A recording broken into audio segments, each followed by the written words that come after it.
여러분 안녕하십니까? 광주 MBC 뉴스투데이 시작합니다. 먼저 오늘의 주요 뉴스입니다. 검경 브로커 사건에 연루된 의혹을 받고 있는 광주 모 경찰서 형사과장 등 현직 경찰관들이 법원에서 구속영장 심사를 받았는데 법원은 도주 우려가 없다며 영장을 기각했습니다. 한국에너지공대 이사회가 어제 윤희준 총장 해임 안건을 상정했지만 결론 내지는 않았습니다. 다음 이사회에서 투표를 진행할 예정으로 전해졌습니다. 광주시가 쓰레기 소각장 시설 후보지를 다시 공모합니다.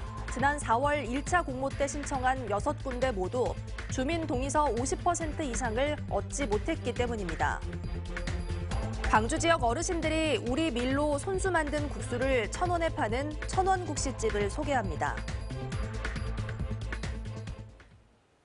검경 브로커 사건에 연루된 의혹을 받고 있는 현직 경찰관들이 어제 법원에서 구속영장 심사를 받았습니다. 검경 브로커 의혹이 제기된 이후 수사 분야에 있는 현직 경찰관들이 실질 심사를 받는 건 처음입니다. 보도에 송정근 기자입니다. 검경 브로커 사건에 연루된 의혹을 받고 있는 현직 경찰관들이 법원 영장실질심사장에 나왔습니다. 광주 모 경찰서 현직 형사과장인 경정과 서울경찰청 금융수사대 팀장인 경감입니다. 검경 브로커 사건과 관련해 수사 분야 현직 경찰이 영장실질심사를 받는 건 처음입니다. 1시간 반가량 심사를 마치고 나온 두 경찰은 취재진 질문에 아무런 말을 하지 않았습니다. 혐의 내용 인정합니까? 브로커한테 받은 거 맞습니까? 두 경찰은 뇌물수수 혐의와 공무상 비밀누설 혐의를 받고 있습니다. 현직 형사과장은 브로커 62살 성모 씨에게 코인 투자 사기 피의자 탕모 씨 사건 일부를 무마해주고 600만 원 상당의 향응을 받은 혐의를 받고 있고 또 서울경찰청 팀장은 탁 씨가 서울에서 다른 사건으로 조사받을 때 일부 혐의를 벗을 수 있게 진술 조언을 한 혐의를 받고 있습니다. 검찰은 브로커 성 씨와 성 씨 친인척 등이 운영하는 7개 업체가 지난 2018년부터 최근까지 전남 22개 시군과 맺은 광급공사 내역 등을 확보해 내용을 분석하고 있습니다. 이들 업체는 목재와 냉난방기 납품 등으로 다양한데 6년 동안 19개 시군과 300여 건이 넘는 각종 계약을 체결한 것으로 전해졌습니다. 검찰은 성 씨가 선거법 위반과 뇌물수수 등의 혐의로 수사망에 오른 단체장들에게 수사를 무마해 주겠다고 접근해 사업을 따냈을 가능성을 열어두고 수사를 진행하고 있습니다. 한편 이번 사건의 핵심 당사자인 브로커 성 씨에 대한 첫 재판이 다음 주 화요일 열릴 예정인 가운데 재판에 이목이 집중되고 있습니다. MBC 뉴스 송정근입니다. 한편 검경 브로커 사건에 연루된 의혹을 받고 있는 간부 경찰 2명에 대한 구속영장은 기각됐습니다. 광주지법 하종민 영장 전담 판사는 뇌물수수 혐의를 받고 있는 광주 모 경찰서 형사과장과 공무상 비밀누설 혐의를 받고 있는 서울경찰청 금융범죄수사대 팀장에 대한 구속영장을 기각했습니다. 재판장은 형사과장과 팀장이 혐의를 다투고 있는 점과 방어권 행사의 범위를 넘어 증거를 인멸할 우려가 있다고 보기 어려운 점, 도주 우려가 없다고 보이는 점을 고려해 영장을 기각했다고 밝혔습니다. 오늘 심한 추위가 이어지는 가운데 눈이 내릴 가능성도 있습니다. 현재 레이더 영상 보시면 지금은 전남 북서부 지역을 중심으로 시간당 1cm 안팎의 눈발이 날리고 있습니다.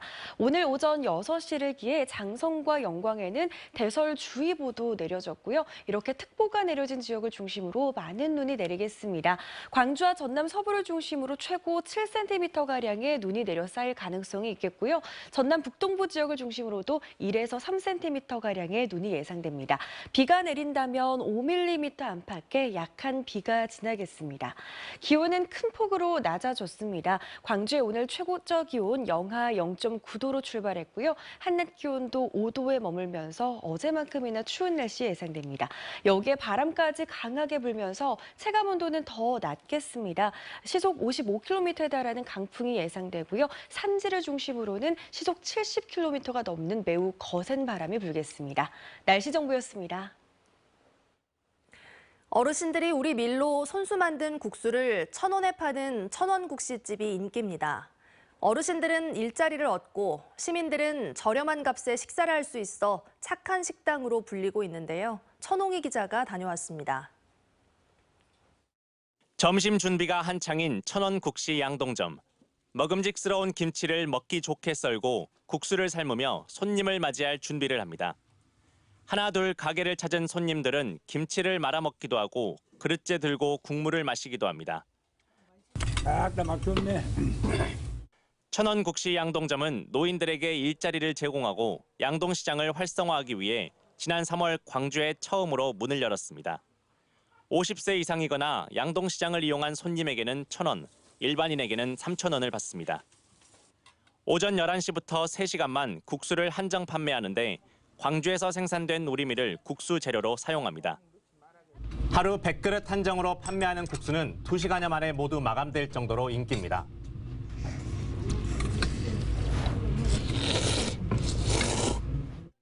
달콤하면서 시큼하면서 약간 우리 옛날에 먹는 맛, 옛날에 아주 어렸을 때 먹는 그 음식 맛, 어머님들이 이렇게 해준 맛. 양동점이 인기를 끌자 광주 서구에는 화정점과 풍암점이 더 생겼고 쌍촌동엔 4, 5점이 예정돼 있습니다. 특히 화정점에서는 65세 이상 어르신은 물론 장애인과 18세 이하 청소년에게도 1,000원의 국수를 제공합니다. 싸고 따뜻하고 마음이 좀 진짜 세상이 좀 많이 좋아졌다 그 생각도 하고 있습니다. 서구의 노인 일자리 창출 사업으로 2억 3천만 원의 예산이 투입된 천원 국시 식당에선 70대 안팎의 어르신 4-5명이 일주일에 사흘 정도 시간제로 일하고 35만 원가량을 받습니다. 이 천원국수는 보편적으로 나이만 해당이 되면 1,000원으로 드실 수 있도록 보편적 복지를 좀 실천하고자 해서 어르신들의 손맛을 곁들인 국수 한 그릇이 따뜻한 공동체를 만들고 더불어 지역 경제까지 활성화시키고 있습니다. MBC 뉴스 천홍입니다. 선거 구민에게 금품을 준 혐의로 재판에 넘겨진 강종만 영광군수가 항소심에서도 벌금형을 선고받았습니다. 광주고법 형사 1부 박혜선 판사는 강 군수에게 1심과 같이 직위상실형에 해당하는 벌금 200만 원을 선고했습니다. 재판부는 과거 뇌물수수 혐의로 징역 5년형을 선고받고 군수직을 박탈당한 전력이 있는데도 자중하지 않고 또다시 범행을 저질렀다며 판결 이유를 설명했습니다. 강종만 영광군수는 지난해 1월 영광지역 선거구민에게 100만 원을 준 혐의로 재판에 넘겨졌고 2심 결과에 불복해 대법원에 상고할 뜻을 밝혔습니다. 광주경찰이 연말연시를 맞아 음주운전 집중 단속을 추진합니다. 광주경찰청과 광주시 자치경찰위원회는 음주로 인한 교통사고 예방을 위해 오늘부터 2달 동안 매일 주간과 야간 심야 시간대에 주요 도로와 이면 도로를 가리지 않고 음주 단속을 실시할 예정입니다. 경찰은 중대 사망사고를 내거나 상습적으로 음주운전을 하는 경우에는 음주운전자의 차량을 압수하는 등 엄정하게 대응하겠다는 방침입니다. AI 페퍼스 여자 프로배구 선수를 살해하겠다는 협박글이 온라인 커뮤니티에 올라와 경찰이 수사에 나섰습니다. 광주 서부경찰서는 지난 29일 밤 11시 30분쯤 한 온라인 커뮤니티에 페퍼저축은행 AI 페퍼스 소속 선수를 살해하겠다는 글이 올라왔다고 밝혔습니다. 경찰은 오늘 밤 7시 광주 염주체육관에서 AI 페퍼스 경기가 있는 만큼 선수단 기숙사 주변에 순찰을 강화하고 경기장 주변에 기동대를 배치하는 등 신변 보호 조치에 나섰습니다.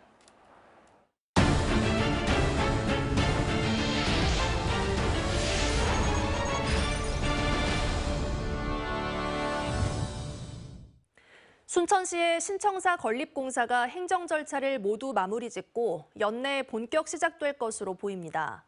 현 청사를 지은 지 54년 만에 새 청사 공사를 시작하는 건데 오는 2025년 말 신청사가 들어서면 친화형 순천시 청사 시대가 열릴 것으로 기대됩니다. 김주희 기자의 보도입니다.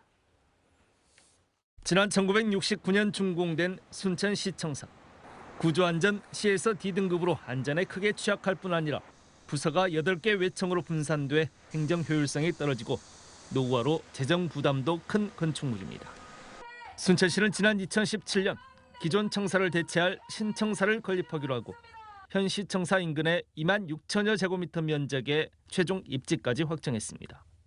이렇게 7년여의 기간이 흘렀고 시는 조만간 모든 행정 절차를 마무리하고 올해 안에 지하 1층, 지상 6층 규모의 신청사 건립 공사에 들어갈 수 있을 것으로 보고 있습니다. 저희들이 2017년에 그 신청사 관련 조례를 개정하고 2020년도에 그 입지선정위원회하고 입지를 선정하고 지금 행정 절차가 아직 거의 마무리 단계에 가지고 계약에 임박하게 된 상황입니다.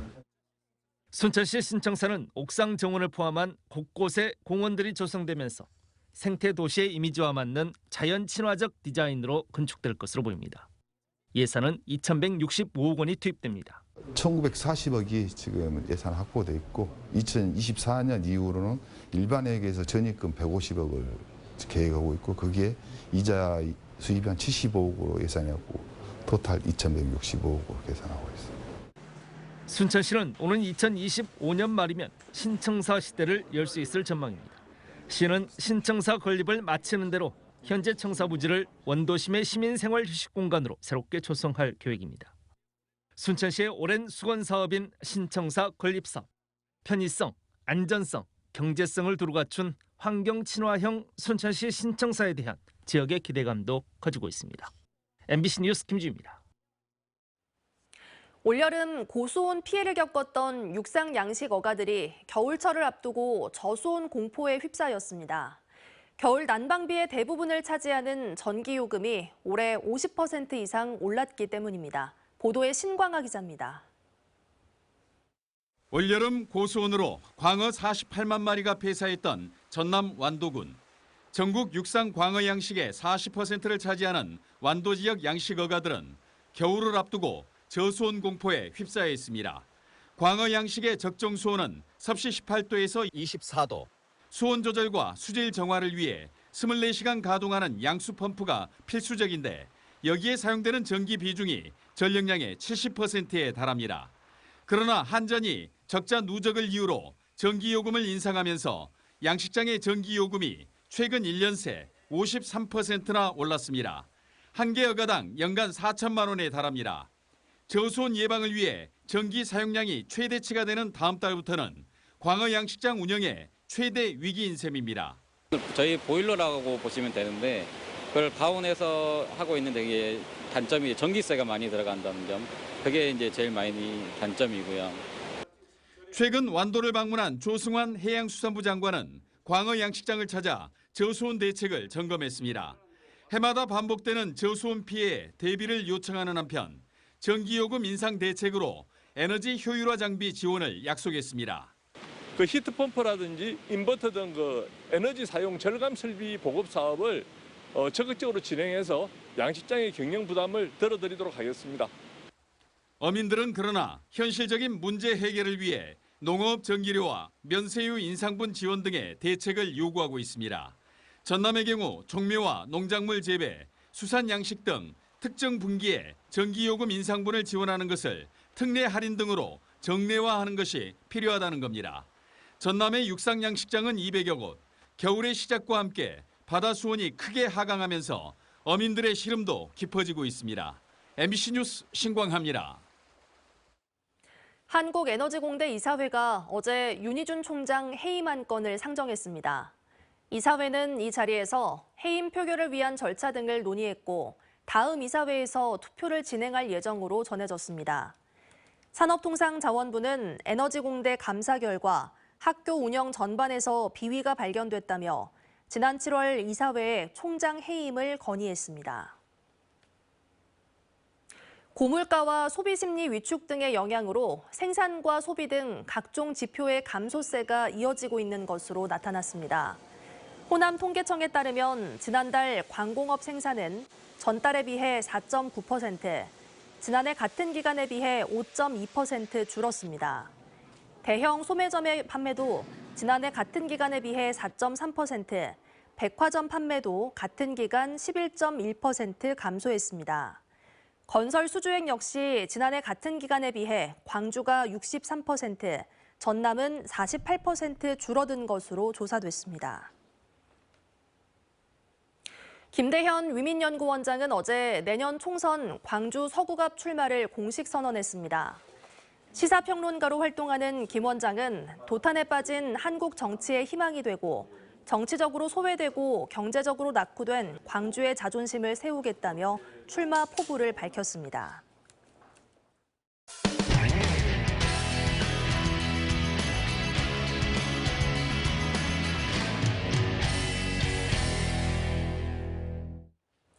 전북 군산에서는 현대중공업 조선소가 재가동되면 수천억의 경제 효과가 발생할 것으로 기대를 모았습니다. 하지만 조선소 본사와 17개 협력업체가 납부하는 지방세가 21억 원에 불과하다는 사실이 알려져 논란인데요. 결국 2,500억 원을 예상했던 전체 경제 효과가 너무 부풀려진 건 아닌지, 지자체가 연간 200억 가까운 예산을 지원하는데 지방세 납부액은 초라하다는 뒷말이 나오고 있습니다. 전주문화방송 박혜진 기자가 취재했습니다. 지난 16일 열린 군산시의회 행정사무감사는 현대중공업 군산조선소 성토장을 방문했습니다. 생산과 고용이 목표의 절반에 그친다는 지적뿐 아니라 더 화제가 된 건 지방세 납부 실적. 조선소 본사와 17개 협력업체가 납부한 세금이 고작 21억이기 때문입니다. 군산조선소에 들어가는 비용이 이렇게 막대한데 실제 확인을 해보니까 중공업 세수가 20억입니다. 투자 대비 약하지 않냐. 반면 현대중공업 군산조선소 재가동에 투입한 전라북도와 군산시의 예산은 막대합니다. 올해 교육비와 운송비, 출퇴근 버스비 등으로 200억 가까이가 지출됐고 내년에도 160억이 넘는 예산이 편성돼 있습니다. 아니 현대 직원은 얼마나 훌륭하길래 버스까지 다 태워자 줄이고 태워오시고 이렇게까지 하면서 이게 블럭 공장을 데리고 와야 됩니까? 이런 과감한 예산 투입의 근거는 예상 경제 파급 효과. 전북연구원이 추정한 경제 효과는 연간 2,500억 원이 넘었습니다. 군산조선소 재가동으로 지역의 제조업부터 군의 식당 운영까지 막대한 효과가 기대된다는 것. 그러나 연구원은 뒤늦게 말꼬리를 흐립니다. 그쪽이 물량이 넘쳐나니까 그 정도는 될 거다라고 생각을 하고 또 한편으로는 공무원들의 기대감도 있었겠죠. 저희의 기대감. 지방세 수입 21억 원을 제외한 나머지 경제 효과는 아직 분석에 나서지도 않아 기대치의 1%의 효과만 공식 확인된 셈입니다. 첫 해기 때문에 우리가 좀 더 지켜보고 그런 것들은 분석을 할 필요가 있는 거죠. 이런 문제점이 드러나면서 내년도 예산에서 인건비 지원이 대거 삭감되기도 했지만 직원 복지비 지원은 되레 2배나 늘어나는 등 혼란이 반복되는 상황. 도민의 세금으로 특정 기업을 지원하고 효과 분석은 나 몰라라 한다는 지적을 피하기 어려워 보입니다. MBC 뉴스 박혜진입니다. 우리나라에서 전기차 운전자가 늘면서 덩달아 화재도 증가하고 있습니다. 문제는 불이 나면 진화하기가 쉽지 않다는 건데요. 소방당국과 연구기관들이 대책 마련에 나섰습니다. MBC 충북 이지현 기자의 보도입니다. 내리막길을 달리던 택시가 상가를 들이받자 푸른 화염이 솟아오릅니다. 사고 현장에 있던 시민들이 소화기로 불을 끄려고 시도해보지만 뜻대로 되지 않습니다. 출동한 소방대원들이 이동식 침수조에 넣고 나서야 불길은 사그라듭니다. 저쪽에서 내려오는데 갑자기 벙 한가 동시에 불이 났으니까. 전기차 배터리에서 사고로 불이 나면 순식간에 온도가 1,500도까지 치솟는 열폭주 현상을 막기 위해 소방당국이 2년 전 고안한 방식입니다. 해법을 찾은 것 같지만 남은 숙제는 더 있습니다. 전기차 화재가 꼭 배터리에서만 발생하는 건 아니기 때문입니다. 복잡한 전기 장비가 얽혀있는 모터룸 화재의 경우 열폭주 현상이 발생하는 배터리 화재와 달리 초기 불길만 잘 잡아도 어렵지 않게 진압할 수 있습니다. 발화 지점에 따라 화재의 유형과 효과적인 대처 방안을 찾는 게 중요한 이유입니다. 전형적인 화재 유형뿐만 아니라 다른 그런 화재에 대해서도 어떻게 진압할 것인지. 차세대 에너지 저장 장치 시스템인 ESS의 화재 진압 방식도 속속 개발되고 있습니다. 유용하지만 강력한 열 폭주와 폭발로 위험 요소가 많은 ESS의 화재 진화를 위한 효과적인 특수 소방차도 처음 선보였습니다. 연구 2년 만에 개발한 차량으로 5시간 이상 걸릴 진화 시간을 10여 분으로 단축했습니다. 오늘 실증을 통해서 굉장히 빠른 시간에 1차 화재 진압을 할 수 있었고 재발을 막을 수 있는 기술들에 대한 검증을 할 수 있었습니다. 지난 3년간 발생한 전기차와 ESS 화재는 92건, 피해액은 480억 원이 넘습니다. MBC 뉴스 이지연입니다. 경주 쪽샘 44호부는 화려한 부장품과 유물이 출토돼 신라 공주의 무덤으로 추정되는데요. 문화재청이 발굴이 끝난 이 무덤을 1500년 전 당대 방식으로 다시 쌓는 작업을 시작하기로 했습니다. 포항문화방송 장미쁨 기자가 보도합니다. 비단벌레 말다래와 화려한 가슴걸이, 10살 정도의 나이에 숨진 신라 왕족공주의 무덤으로 추정되는 쪽샘 44호분에서 출토된 유물입니다. 전형적인 출자형 장식과 이렇게 수식을 다른 금관인데 굉장히 작은 크기라는 걸 느낄 수가 있으실 겁니다. 지금은 발굴이 모두 끝났는데 문화재청은 이 무덤을 앞으로 2년에 걸쳐 다시 축조하겠다는 계획을 밝혔습니다. 먼저 무덤의 크기를 표시하고 나무 기둥을 세워 기초시설을 만든 뒤 고분 한가운데 시신과 부장품을 넣을 덧널을 설치합니다. 국내 최초로 신라 고유의 무덤 양식인 돌무지 덧널 무덤을 재현하는 겁니다. 발굴만으로 부족한 그런 정보들을 이번 축조 실험을 통해서 면밀하게 검증하고 실제로 축조가 어떻게 이루어졌는지 그것을 밝히는 데 가장 큰 목적이 있습니다. 그 시작을 알리는 이번 행사에서는 무덤을 만들기 전 토기를 깨뜨리는 당시 매장 의뢰도 직접 시연했습니다. 양끝에 기준점을 잡고 중심 축을 만들어 측량하는 1500년 전 축조 기법도 재현했습니다. 그때 당시에 직접 쌓았던 이런 구조물의 조사를 통해서 당시에 정말로 기술력과 그 사람들이 살았던 문화, 그런 것들을 복원할 수 있기 때문에 오히려 유물보다도 과거의 역사와 문화를 알 수 있는 적극적인 물질 자료라고 할 수 있습니다. 경주문화재연구소는 앞으로 순차적으로 축조 과정을 공개하고 전시 기반 시설을 설치해 시민 접근성을 높일 계획입니다. MBC 뉴스 장미쁨입니다. 광주시가 쓰레기 소각장 시설 후보지를 다시 공모합니다. 광주시는 지난 4월 1차 공모 때 부지 경계로부터 300m 이내 세대주 50% 이상의 동의를 얻어 신청서를 제출하도록 공고했지만 신청한 6곳 모두 이를 충족하지 못했다며 재공모 이유를 밝혔습니다. 재공모 대상은 부지 면적 6만 6천 제곱미터 이상 확보가 가능한 지역으로 주민등록상 세대주 50% 이상의 동의서가 있어야 합니다. 광주시는 초미세먼지 농도가 높아지는 12월부터 내년 3월까지 시민 건강 보호를 위해 미세먼지 계절 관리제를 시행합니다. 광주시는 미세먼지 핵심 배출원 감축 관리를 비롯해 공공분야 선제 감축 등 3개 분야 16개 추진 과제를 집중 시행합니다. 배출가스 5등급 차량 운행 제한과 자동차 민간검사소 특별점검, 건설공사장 노후건설기계 사용 제한 등도 추진합니다. 오늘 심한 추위가 이어지는 가운데 눈도 내리겠습니다. 레이더 영상 보시면 현재 전남 북서부 지역을 중심으로 눈구름대가 머물러 있습니다. 시간당 1cm 안팎의 눈발이 날리고 있고요. 오늘 오전 6시를 기해 장성과 영광에는 대설주의보도 발효됐습니다. 이렇게 특보가 내려진 지역을 중심으로 많은 눈이 내릴 가능성이 있겠습니다. 광주와 전남 서부를 중심으로 최고 7cm가량의 눈이 내려 쌓일 수 있겠고요. 전남 북동부 지역을 중심으로도 1에서 3cm가량의 눈이 예상됩니다. 눈이 비로 내린다면 5mm 안팎의 약한 비가 지나겠습니다. 기온은 어제와 비슷한 가운데 종일 추운 날씨가 예상됩니다. 광주의 아침 최저 기온 영하권에서 출발했고요. 한낮 기온도 내내 5도 안팎에 머물겠습니다. 여기에 강한 바람까지 가세하면서 체감 온도는 이보다도 더 낮겠습니다. 시속 55km 안팎의 강풍이 예상되고요. 특히 산간 지역을 중심으로 시속 70km가 넘는 매우 거센 바람이 불겠습니다. 바다의 물결은 최고 2.5m에서 3.5m로 조금 높게 일겠습니다. 다가오는 주말 동안에는 구름만 많은 날씨가 예상되고요. 낮 기온 오늘보다 4도에서 5도가량 오름세를 보이면서 심한 추위는 한 발짝 물러가겠습니다. 날씨 정보였습니다. 뉴스 마칩니다. 시청해주신 여러분 고맙습니다. 언제 어디서나 내 손 안의 뉴스. 광주 MBC 뉴스 유튜브 구독으로 함께하세요.